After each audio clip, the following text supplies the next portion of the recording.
Put your hand there. Put your hands there. I'm sorry. Put your hand here. Put your hand here. Pop your mouth. Put your hands down. Put your hands down. Bring your hand. Bring your finger. Pop your mouth. Pop it. Pop your mouth. Remove your hand. Put your hand down. Why can you shoot me in my leg like this? I'm very disappointed so much. My name is John Kasongo. So why you are in the peace? You are not come to fight in South Africa. Man, look, they shoot me 2 bullets. 1 year, 2 bullets now. Look, my leg is broken now. You can see now. You can see. Look, you can see. Look. You can say that's a human right. Yeah, we have to kill us like this. Like women. You can see like this. Like this. Why kill us? His name is about to happen to us. Never come for fight. He come to need the help. But he started to beat him like this. It is right. Please, I guys happen to us. Put your hand there. Put your hands there. I'm sorry. Put your hand here. Put your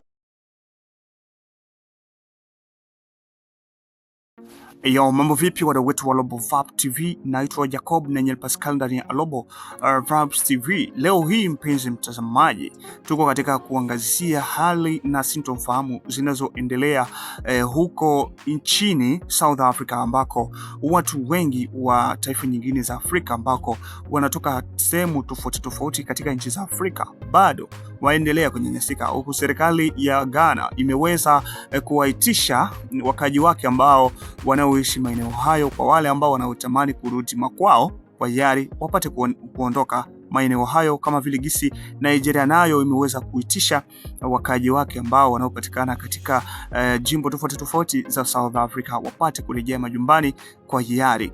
Na katika mtazamo wetu kupitia video hizi ambazo zinazozagaa katika mitandao ya kijamii kutokana na hali ya sintofahamu ambayo inasababishwa na wasauzi ambao wanaopatikana maeneo hayo, ambao ni wazaliwa hasa kama vile Wazulu na watu wengine wa makabila tofauti zinazopatikana katika nchi hiyo ya South Africa, wazidi kuweza kunyanyasa mataifa mengine ya Afrika ambao wanatoka katika nchi tofauti kama jinsi unavyoendelea kuona mpenzi mtazamaji.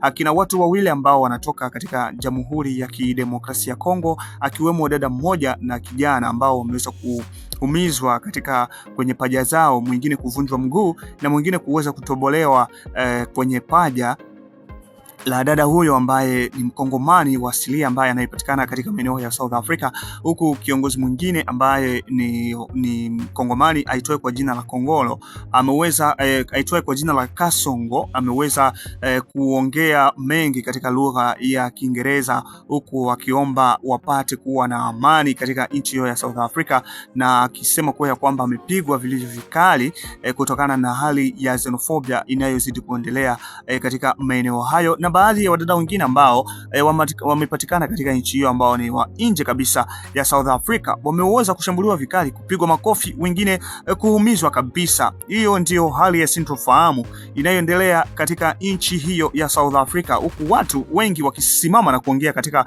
mitandao ya kijamii wakisema kwa kwamba South Africa imeanza mambo yasiyokuwa mazuri, na hata kuna baadhi ya wamoja ambao walisema ya kwamba hata pia wanapatikana katika nchi zingine za Afrika huwa watawafukuza kutokana na hali ambayo wanayoanzisha tena, kama hili hali ambayo iliyotokea mnamo mwaka wa 2008 huko South Africa katika jimbo tofauti ikiwemo Pretoria, ikiwemo Cape Town na ikiwemo Johannesburg na Durban na miji mingine ambako kuliweza kuwa kitu kama na hicho, hadi mpaka tena leo katika mwaka huu wa 2026 kitu hicho tena kinakwenda kuripuka. Lakini baadhi ya watu wa South Africa hawapendi kulaumiwa, na wakisema kuna wale ambao wanaosema kwa kwamba hawanyanyasi, aidha hawapigi wale ambao wanaoishi nao vizuri, bali wanapiga wale ambao wanaoleta mambo yasiyokuwa mazuri kuhusu swala la ubakaji, kuchukua wake za watu, kuingia katika hali ya uhalifu, kuiba watu, kupora watu mali zao, huku watu wengi wa South Africa wakisema kwa kwamba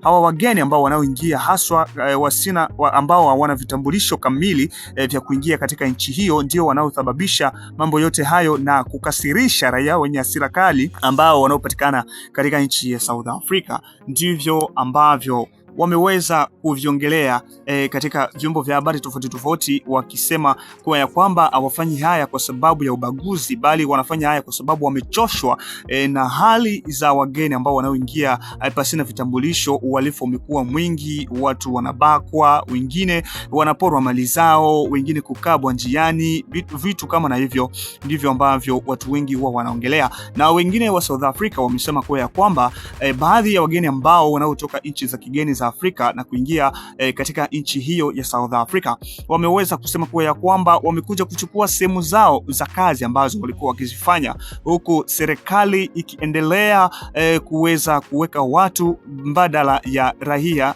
wa nchi hiyo ya South Africa.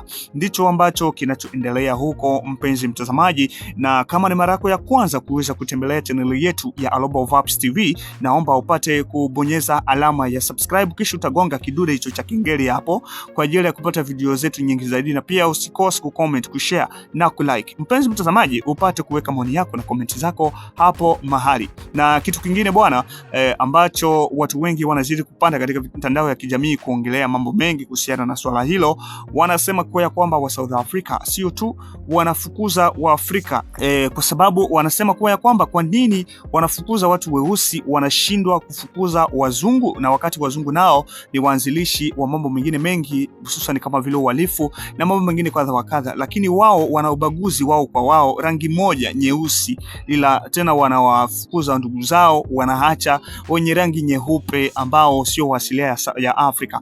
Watu wengi wameongelea hivyo. Basi mpenzi mtazamaji, upate kuweka maoni yako hapo na upate kuweka emoji ya bendera ya mahali ambako unakupatikana, ili tupate kujua ya kwamba unatufuata ukiwa nchi gani.